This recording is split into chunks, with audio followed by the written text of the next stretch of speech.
up on Mount Whetstone, wind-loaded slope, right at tree line or above tree line. And looking at the snowpack structure here, we've got about a 4-foot hard slab, a lot of wind loading events. You know, starts off fairly soft, and then right about here we're already penciled a finger hard down to our January 19th interface, which has actually gained a fair amount of strength. And then all the way down here is our December 10th layer, sugary fastest on the ground. Now walking around this slope, stomping around, I could not get a collapse.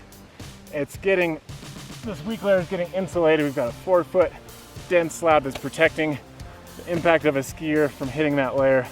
But there's a lot of areas just on a slope like this that gets wind loading where the slab thins out. And earlier today we were crossing one of those shallow spots and got a huge collapse. If you get a collapse, say from a shallow spot like over there behind me, it can collapse all the way in to where you've got this thicker slab. So the bottom line is we still have potential. We've just got a propagating result. We still have potential for failures. We know that because we've been seeing avalanche activity all week, all month really.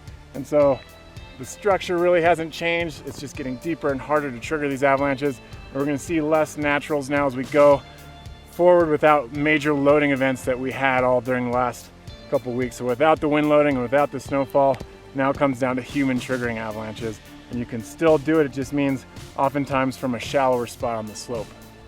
The tricky and dangerous part is that shallow spots aren't always obvious from the surface, even to a well-trained eye. In terrain where the snowpack is variable, trying to avoid thin areas becomes more of a guessing game than a calculated risk. You can see in this photo, some of the thin spots are hidden. So when there is uncertainty and the consequences are huge, the safest option right now is to avoid avalanche terrain where the snowpack is so variable.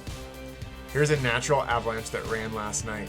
You can see plenty of thin spots, and you should also note how the slide propagated across multiple start zones and over ribs that you might think as safe.